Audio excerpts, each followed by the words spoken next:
Bisa dengar suara saya?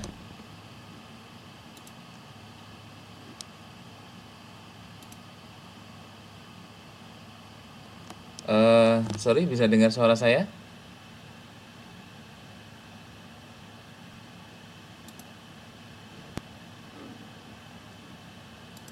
Bisa dengar suara saya ya? Karena kok ada pemberitahuan di sini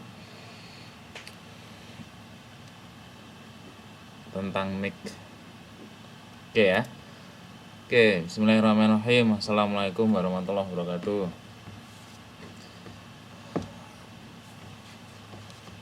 Selamat malam teman-teman semua yang sudah ada, Mas Nano, Mbak Suhartini, Mbak Yulis, juga Mbak Muji. Kita ketemu lagi di hari Kamis ini untuk membahas modul ketiga. Modul ketiga ini tentang desain proses dan layout. Mungkin yang membawa buku bisa dibuka di halaman yang bersangkutan. Halaman berapa itu? Halaman 3.4. Oke ya, bisa langsung ke situ. Di modul ketiga ini nanti ada kegiatan belajar. Ada 3 kegiatan belajar. Yang pertama adalah jenis proses, kemudian yang kedua adalah perencanaan proses, kemudian yang ketiga analisis proses, kemudian yang keempat jenis layout. Untuk jenis layout nanti akan saya bahas berbarengan dengan modul keempat karena ada sedikit banyak hubungannya. Oke. Jadi kita akan membahas malam ini 3 kegiatan belajar saja, yaitu yang pertama adalah jenis proses, kemudian yang kedua perencanaan proses, dan yang ketiga adalah analisis proses. Tuh. Oke, kita mulai yang pertama.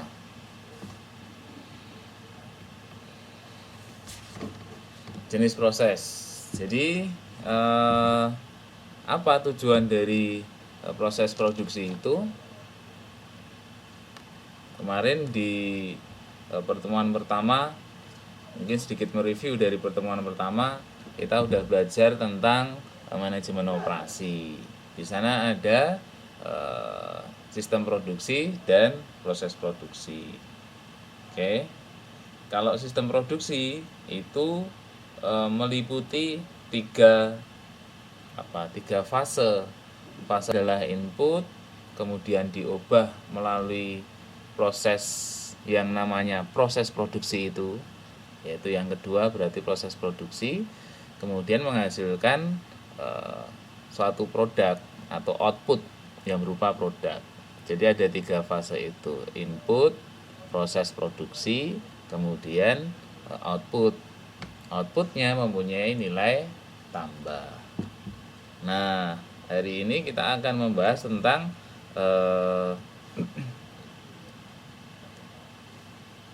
proses produksi. Setelah hari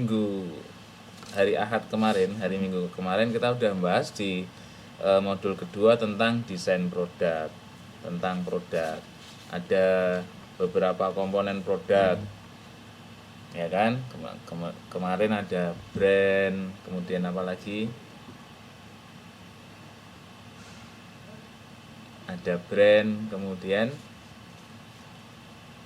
ada ide, ada kemasan, dan seterusnya. Masing-masing mempunyai fitur, benefit, jaminan, dan layanan atau service. Oke, kembali ke sini, ke jenis proses.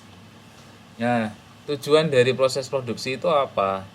Tujuan produksi itu supaya produk yang dibuat itu bisa benar-benar memberikan kepuasan pada pelanggan. Jadi kita kenapa perlu mendesain atau merancang sedemikian rupa sehingga proses produksi itu berjalan baik, ya tujuan akhirnya ada dua paling tidak, yaitu produk yang dihasilkan itu benar-benar sesuai dengan kepuasan pelanggan. Kapan suatu produk itu bisa memenuhi kepuasan pelanggan? Ya ketika produk itu memenuhi kebutuhan pelanggan. Pelanggan butuh apa, dipenuhi, maka akan memberikan kepuasan pada si pelanggan. Kalau tidak bisa memenuhi kebutuhan pelanggan, maka pelanggan akan kecewa. Kalau 100% tidak terpenuhi, jelas akan kecewa. Jangankan tidak 100%, mungkin hanya 50% terpenuhi, bisa saja dia kecewa. Jadi kalau mau memenuhi kebutuhan pelanggan, maka kemungkinan besar akan bisa memuaskan pelanggan. Kemudian tujuan proses produksi yang kedua adalah di samping membuat produk yang bisa memenuhi kepuasan pelanggan, dia juga bisa memenuhi prinsip low cost. Jadi prosesnya itu bisa murah. Kalau tidak di setting sedemikian rupa, maka bisa saja ketika memproses waktunya lama, kemudian bahan bakunya yang dikeluarkan terlalu banyak sehingga boros. Kalau terlalu banyak, maka biayanya juga akan semakin tinggi. Waktunya lama, juga biayanya tinggi. Pada apa? Membiayai tenaga kerja yang harusnya bisa mengerjakan dalam sehari, kemudian mengerjakannya dalam waktu 3 hari misalkan. Jadi kan bayar 3 hari kalau dibayar secara harian. Oke, selamat malam Mbak Filia Renai.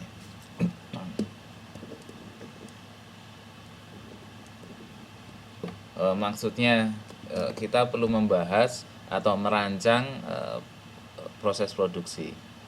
Kemudian pengelompokan jenis proses produksi ini bisa satu, nilai tambah proses. Pengelompokannya bisa berdasarkan nilai tambah proses.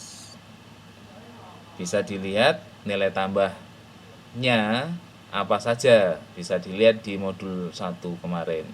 Suatu produk mempunyai nilai tambah apa saja. Nah, nanti proses produksinya disesuaikan dengan nilai tambah itu. Nilai tambah suatu output kemarin apa saja? Ada apa saja? Nilai manfaat. Masih ingat?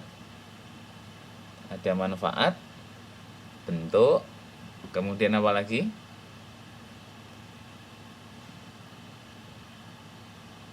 Ya, manfaat tempat, manfaat kepemilikan. Benar Mbak Suhartini. Ada satu lagi, manfaat apa?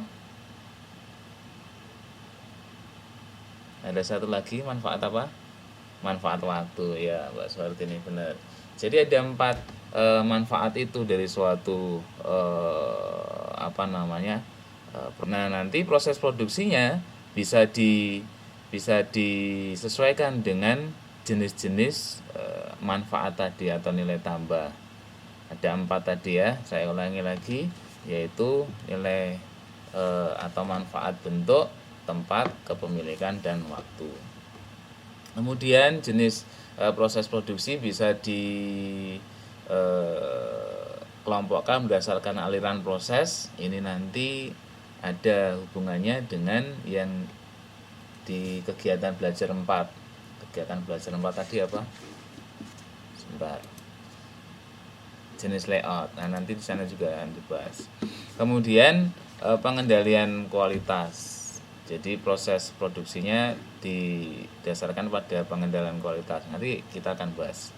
Kemudian bisa juga pengelompokan berdasarkan penjadwalan proses dan manajemen proses. Oke. Untuk proses produksi berdasarkan nilai tambah tadi sudah kita bahas. Kemudian yang kedua, proses produksi didasarkan pada aliran proses. Aliran proses itu bisa terdiri dari dua kelompok besar, yaitu yang pertama aliran proses yang terus menerus atau continue. Jadi produk itu diproduksi di suatu pabrik yang mana komponen dari bahan baku hingga menjadi suatu produk jadi, atau kalau outputnya produk setengah jadi ya produk setengah jadi. Nah itu terus menerus diproses tanpa ada terhenti atau terputus, jadi terus menerus. Misal ini contoh pada garment busana ya. Misalkan dari proses cutting, jadi digambar polanya dulu pakai komputer, kemudian di enter gitu mesin cuttingnya di sebelah sana sudah sekaligus langsung mengcutting beberapa potongan itu. Kemudian setelah itu dilempar ke bagian penjahitan, dijahit. Orang pertama menjahit kerahnya misalkan, yang kedua sakunya, yang ketiga lengannya dan seterusnya. Kemudian dia berjalan terus tanpa berhenti, jadi berjalan terus. Nah itu proses produksi terus menerus atau continue hingga sampai selesai. Tetapi kalau kemudian ada suatu proses di mana dia pakai berhenti dulu karena menunggu komponen yang lain harus selesai dikerjakan dulu. Nah, komponen ketika berhenti terputus, nanti dia termasuk dalam proses produksi terputus-putus atau intermittent, kebalikannya dari si continue. Jadi kalau di intermittent dia ada proses berhenti dulu, entah karena suatu hal, entah mesinnya sedang dipakai sehingga pekerjaan B itu tidak bisa dilaksanakan dulu, harus menunggu pekerjaan A selesai, atau mungkin karena tenaga kerjanya yang kurang, atau karena sebab yang lain. Nah, oleh karenanya supaya ini tadi sesuai dengan tujuan kedua, yaitu prosesnya itu low cost, berbiaya rendah, maka harus dipertimbangkan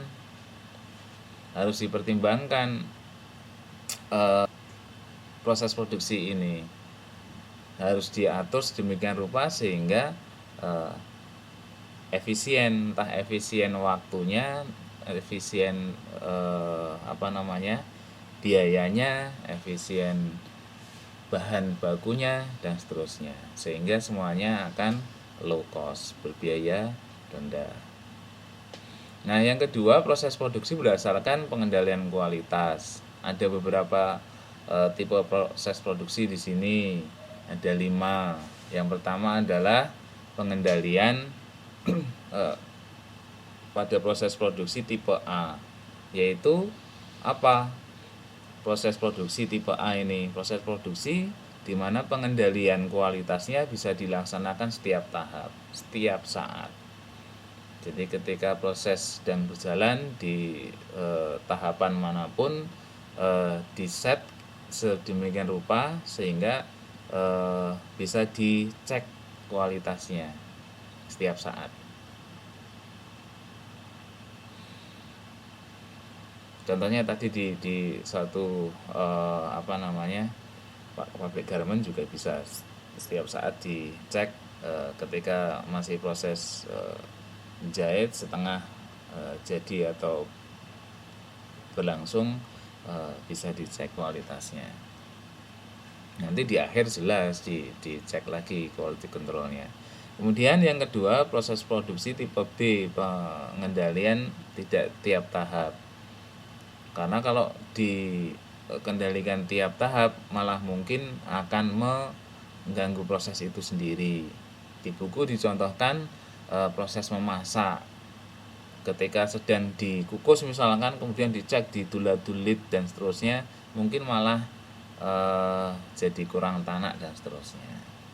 Itu jadi ada pengendalian yang tidak bisa dilakukan setiap tahapannya. Setiap waktu kita mau mengecek kualitasnya ya tidak bisa, karena mengingat kualitasnya atau mungkin faktor yang lain. Kemudian proses produksi tipe C ini proses produksi pada proses assembling. Assembling ini merakit. Jadi kalau proses merakit mobil, nah dia termasuk proses produksi tipe C. Di garment pun sebenarnya pada proses penjahitan, setelah tadi dipotong kain-kainnya menjadi beberapa potong, diserahkan ke divisi penjahitan. Nah sebenarnya juga di sana proses assembling juga ada beberapa buku yang menyebutkan di sana proses assembling. Jadi menyatukan antara pot yang berupa saku itu diobras, kemudian kalau sudah disatukan dengan kain yang merupakan bagian untuk dada misalkan dan seterusnya, kerah dengan bagian punggung. Nah itu proses menyatukan atau assembling. Maka ada beberapa buku meskipun itu proses penjahitan di dunia busana pun menyebutnya seperti itu. Oke. Kemudian proses produksi tipe D ini pada proses produksi peralatan yang full otomatis. Beberapa proses produksi yang otomatis misalkan di manufaktur elektronik, kemudian di otomotif. Pernah saya mendapatkan informasi ada guyonan pabrik motor Yamaha kalau nggak salah, tapi itu sama juga Honda maupun Suzuki di Jawa Barat itu, satu motor keluar antara satu motor dengan motor yang lain, dan dimulai dari perakitan awal hingga motor itu keluar jadi motor yang sudah jadi, produk jadi berupa motor, itu dalam waktu tidak lebih dari 5 menit. Jadi dirakitnya sangat cepat. Dari rangka kemudian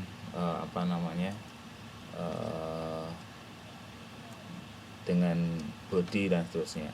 Saya pernah mendengar informasi seperti itu. Jadi bisa dilakukan karena mempunyai peralatan otomatis yang canggih. Kalau dengan tangan manusia secara manual ya susah. Kemudian proses produksi tipe E ini proses produksi manufaktur, non manufaktur, yaitu pada jasa contohnya. Oke. Nah, ketika kita melakukan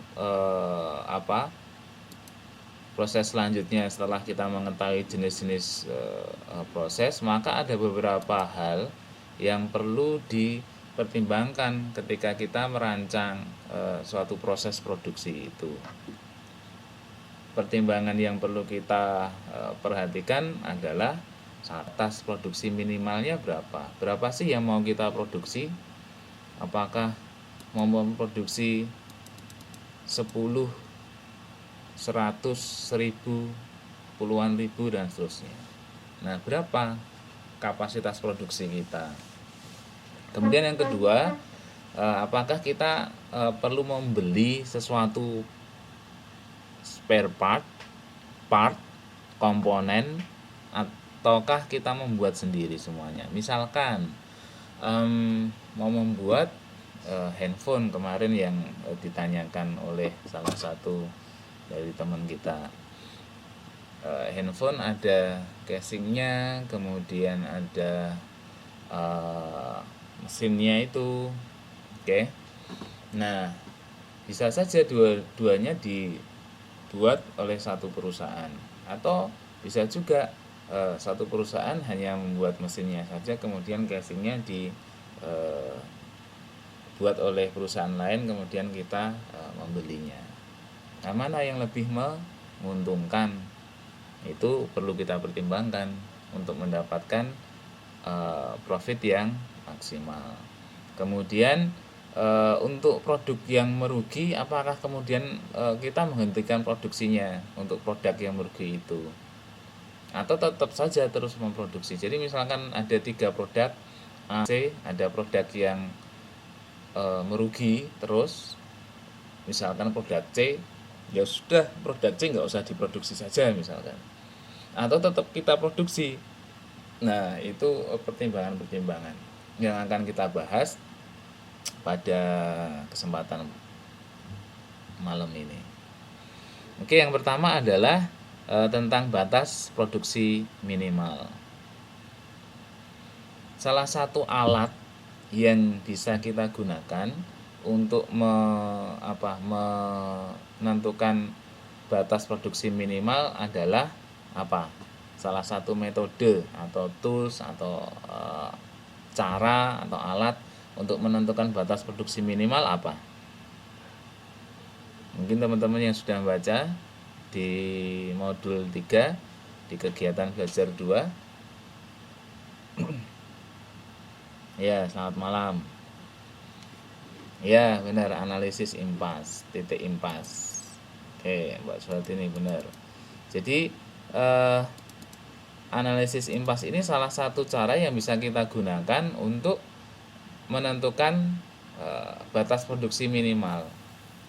Kalau bahasa Jawanya ini break even point atau BEP, sering disingkat begitu.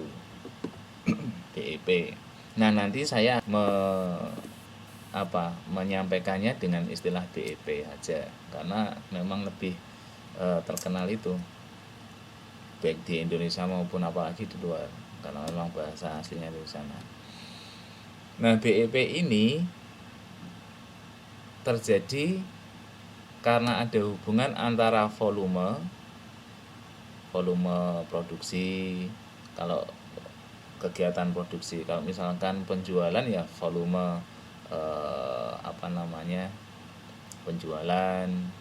Oke, jadi ya, hubungan antara volume dengan biaya dan keuntungan. Jadi karena ada 3 unsur itu, maka terjadilah BEP. Gimana BEP itu terjadi? Kita lihat di peta BEP ini. Oke. Bisa dilihat pada layar, mungkin yang pakai laptop bisa melihat. Di sini tadi disebutkan ada volumenya di sumbu apa? Ini sumbu X, ini sumbu Y. Volumenya ada di sumbu mana kira-kira?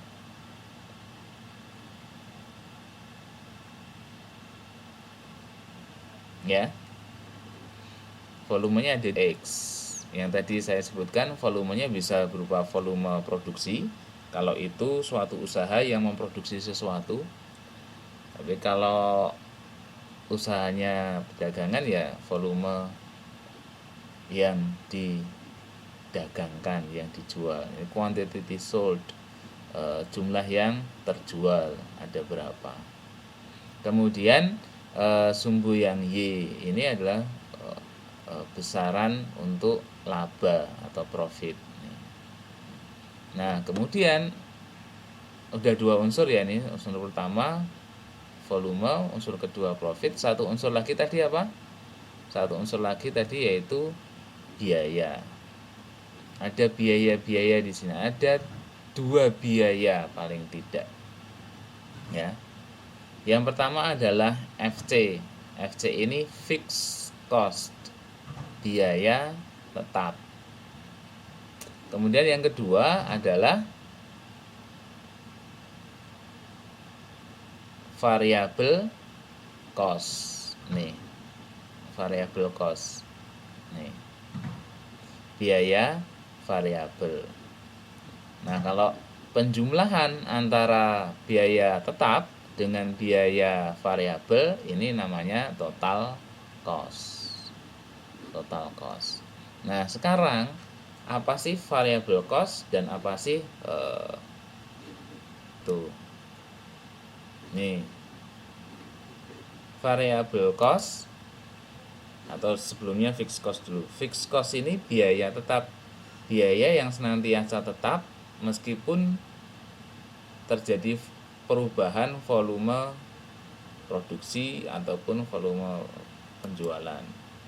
Oke, jadi meskipun mau memproduksi 10 produk, mau memproduksi 100 produk, mau memproduksi 1000 produk di sini, ya tetap biayanya sama di sini. Biayanya sama, konstan. Oke. Jadi mau memproduksi 10 quantity, volume produksinya 10 di sini. Mau memproduksi 100 di sini, tetap biayanya segini. Mau memproduksi 500, biayanya segini. Di sini. Mau memproduksi 1000, biayanya juga segini. Sama. Jadi meskipun terjadi perubahan volume, tapi biayanya sama terus. Itu namanya fixed cost. Contohnya apa coba teman-teman? Yang biayanya itu sama terus meskipun terjadi perubahan volume. Oke, contohnya untuk sewa gedung bisa. Mau memproduksi misalkan ini pabrik apa ya? Misalkan toko kue lah, produksi kue. Memproduksi 1000 kue atau 10 kilogram per hari, 1 kintal per minggu, 1 ton seminggu, ya biaya sewa gedungnya tiap bulannya ya sama, misalkan 5 juta rupiah per bulan, ya tetap sama. Mau untuk nggak produksi sama sekali pun, ini titik nolnya sini, nol. Mau nggak memproduksi ya tetap nyewa gedung. Nah itu contohnya biaya sewa gedung. Benar Mbak Soehartini. Mungkin yang lain, ada contoh yang lain tentang biaya apa namanya, biaya tetap ini.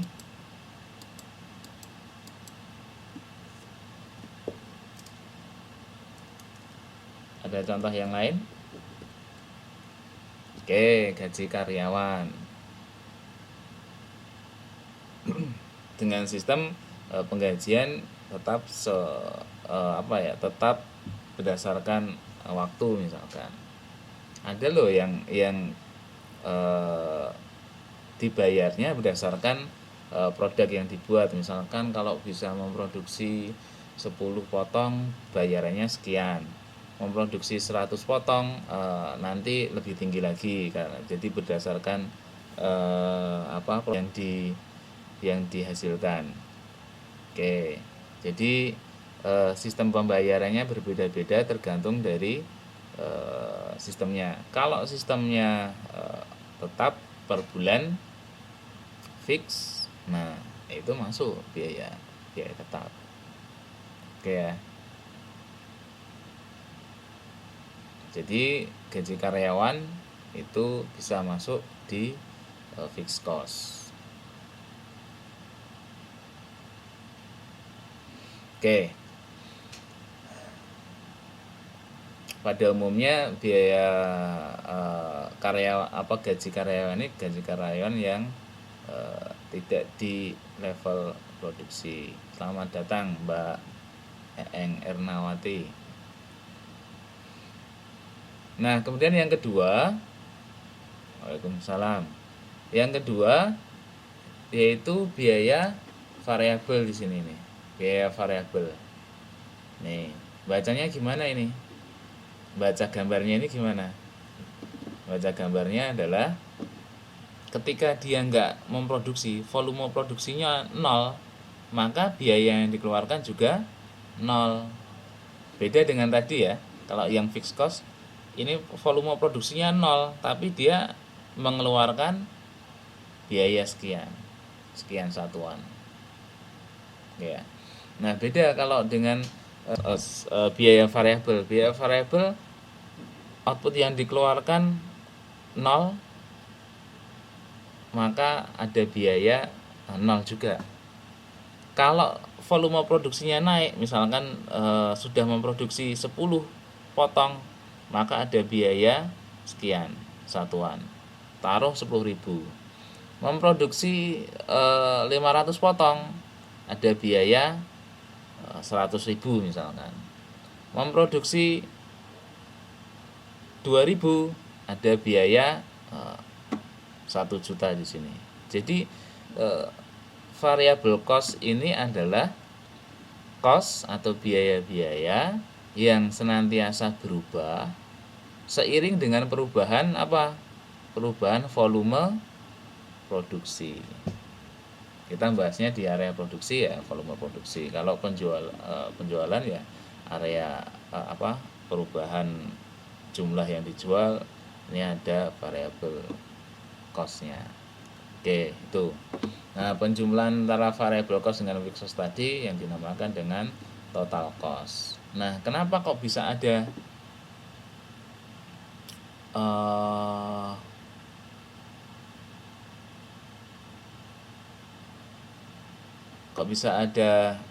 break even point di sini? Oh, di sini ini ada TR nih, total revenue. Sorry ya, ini TR maksudnya total revenue. Variable cost-nya tidak terlihat. Ini kalau ada satu garis lagi di sini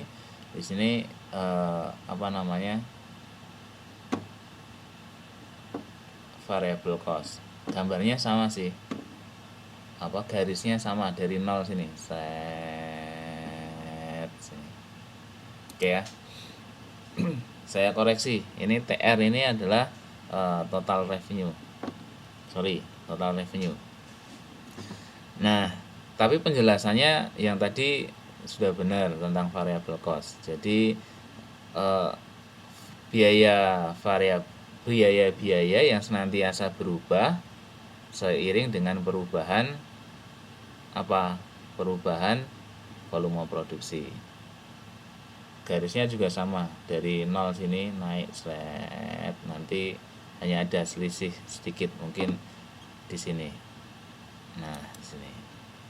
Nah, kemudian garis yang ini adalah total revenue. Apa itu? Total pendapatan.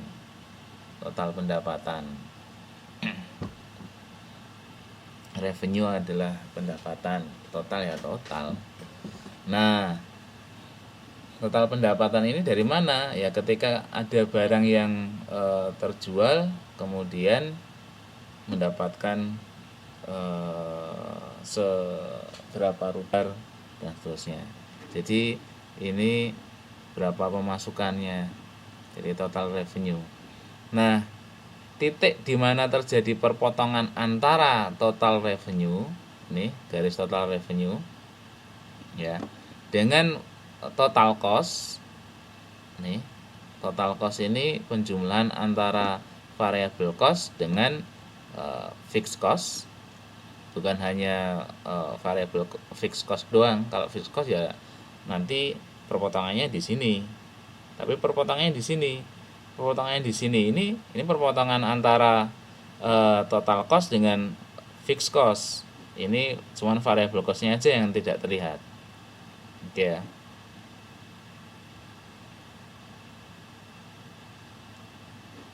Nah,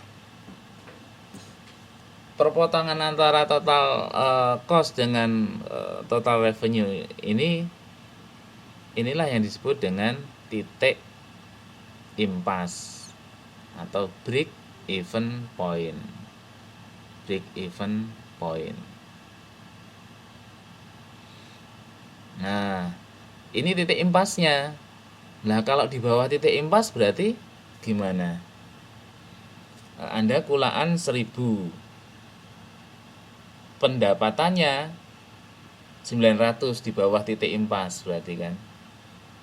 Balik modalnya harusnya 1000. Kok mendapatkan 900, mengalami kerugian. Jadi di sini titik impas kalau di bawahnya di sini jadi mengalami kerugian. Ya, benar Mbak Suartini. Jadi ini titik impas. Kalau di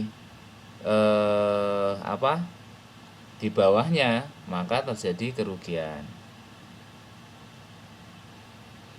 Kalau di atasnya maka terjadi mengalami atau mendapatkan profit. Oke, saya belum coret-coret di whiteboard pakai PowerPoint. Bisa terlihat PowerPoint-nya tidak?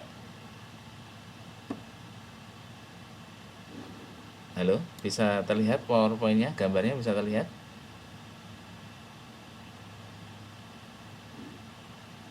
Muncul?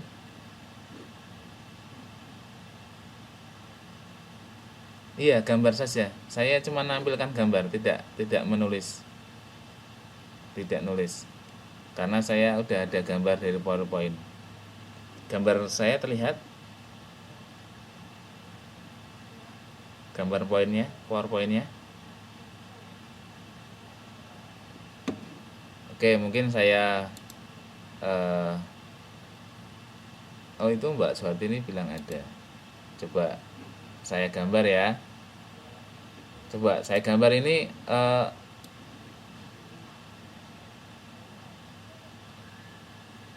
loh. Enggak, kita sudah di halaman ke berapa itu? Udah halaman, bukan di outline. Sudah jauh, udah 5 halaman kalau nggak salah.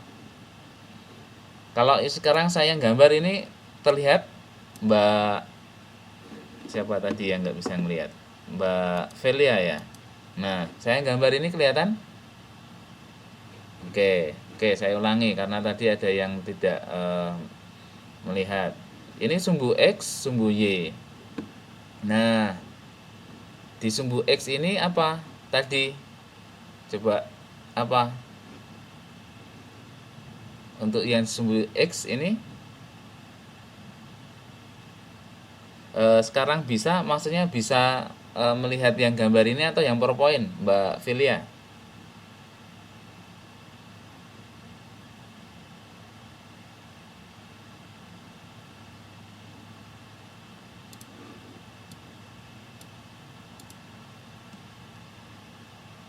Oke, bisa melihat sumbunya yang kelihatan. Oke, di sini sebentar.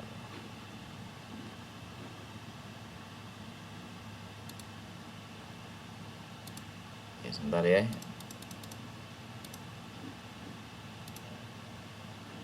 Oke.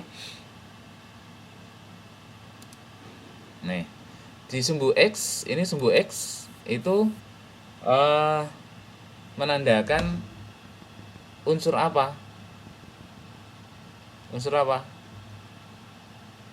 Ya, unsur volume produksi. Sementara yang sumbu Y menandakan tadi apa? Sumbu Y. Ayo. Sekalian mengulang tadi sudah. Ya, laba atau profit.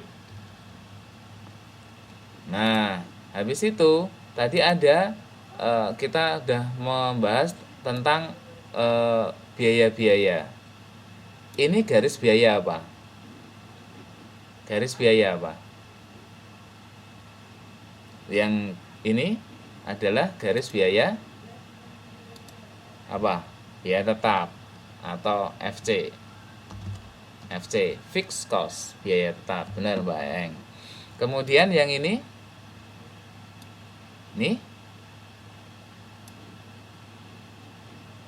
biaya apa? Ketika belum memproduksi, maka biaya yang dikeluarkan ya nol, nggak ada yang dikeluarkan, nggak memproduksi. Ketika nanti ada memproduksi sekian, maka biayanya sekian satuan. Memproduksi 100 misalkan, biayanya 100.000. Biaya apa ini? Biaya pakai V, biaya variabel atau variable cost. Oke, ya, benar. Nah, variable cost dengan fixed cost ini kalau dijumlah, ini di sini 0, ini di sini 100 misalkan, 0 tambah 100 berapa? 100 ya. Mulai dari sini sejajar dengan sejajar dengan garis ini, garis variable cost, tapi memulainya dari fixed cost di sini. Itulah yang disebut dengan apa? Di sini disebut dengan apa? Ayo, tadi T C ya, total cost. Benar Mbak Suhartini. Oke. Nah, jadi volume produksinya sekian, itu misalkan ya di sini. Volume produksi 1000, memproduksi baju 1000. Biaya yang dikeluarkan totalnya, total costnya taruh 10 juta. Nah, di sini 10 juta memproduksi 10.000. Nah, habis itu kan dijual. Alhamdulillah laku semua. Nah, ada garis satu lagi di sini. Namanya apa ini? Garis apa di sini? Garis apa namanya? Garis apa? Tadi sudah. Apa namanya? Ayo. Ya, namanya total revenue atau TR. Total revenue, total pendapatan. Kok garisnya dari sini kenapa?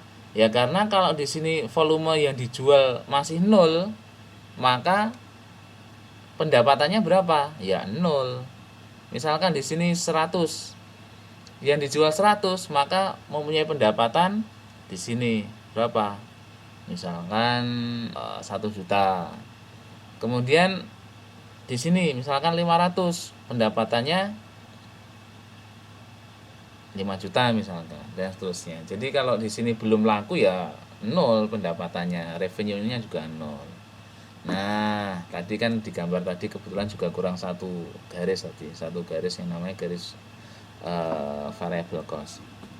Nah, di titik inilah, di titik ini nih, titik ini, titik ini. Nah, di titik itulah yang dinamakan dengan titik apa? Di titik ini namanya disebut dengan titik apa ya teman-teman? Titik B E P atau titik impas. Jadi dengan kata lain, pengertian BEP itu kalau membaca gambar ini, titik di mana terjadi perpotongan antara total biaya dengan total pendapatan, itulah BEP. Titik impas. Atau tadi sudah saya tanyakan juga, titik di sini balik modal. Kalau di bawah balik modal, maka perusahaan akan mengalami apa? Kalau di bawah garis BEP, maka titik BEP maka mengalami kerugian. Kalau di atas BEP di sini, ini di atas BEP di sini, ya ini di atas BEP, ini mendapatkan apa? Keuntungan. Nah, dari sini kita juga bisa memberikan definisi BEP ini. BEP adalah, ya benar Mbak Filia dan Mbak Sylvia, Mbak Suhartini.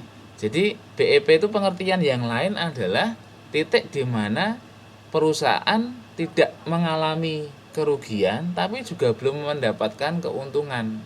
Nah, ini titik BEP. Jadi bisa dalam 3 pengertian tadi ya. 1, Titik terjadi di mana adanya perpotongan antara total pendapatan, total revenue dengan total cost. Itu pengertian pertama. Kemudian pengertian yang kedua, titik di mana perusahaan itu belum mendapatkan keuntungan atau laba atau profit, tetapi juga tidak mengalami kerugian. Itu pengertian yang kedua. Pengertian yang ketiga yang tadi itu. Ini yang pertama tadi. Ini titik impas, titik balik modal. Oke ya, kita lanjutkan. Contoh, sekarang saya kembali ke PowerPoint. Bisa dilihat Mbak Filia? Karena tadi kebetulan tidak bisa lihat PowerPoint-nya. Bisa melihat PowerPoint-nya?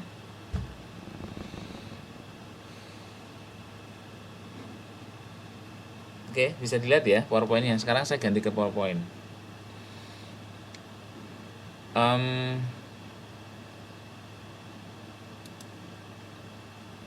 Ini dulu. Fixed cost tadi sudah saya bahas, kemudian variable cost juga. Nah, variable cost sendiri itu ada 3 jenis. Yang pertama biaya variabel progresif. Kemudian yang kedua biaya variabel proporsional. Kemudian yang ketiga biaya variabel degresif. Kalau biaya variabel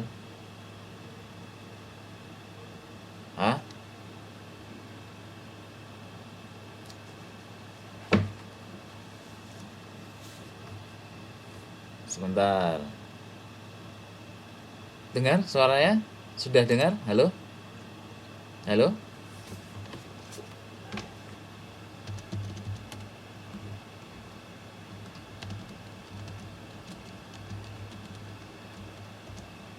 Halo, sudah dengar suara saya? Halo? Wah. Halo? Tes. Tes.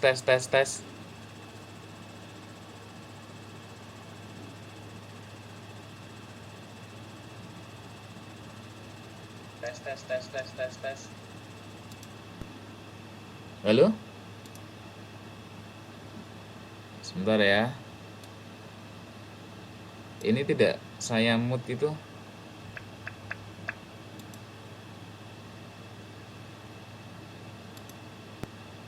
Oke, coba. Halo, sudah bisa dengar suara saya? Halo? Bisa dengar suara saya? Halo?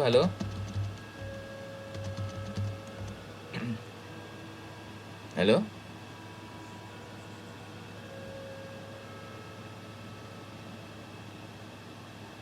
Oh my god. Kenapa ya? Sebentar.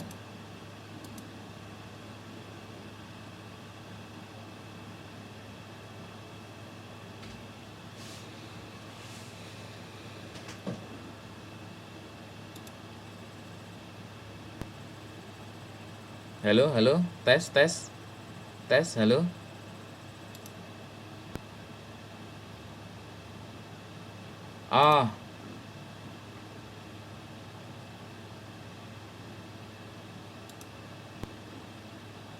Halo, tes, halo, tes, halo.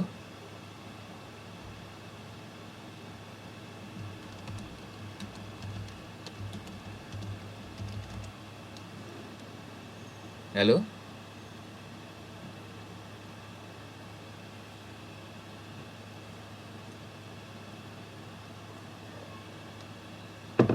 Halo, tes.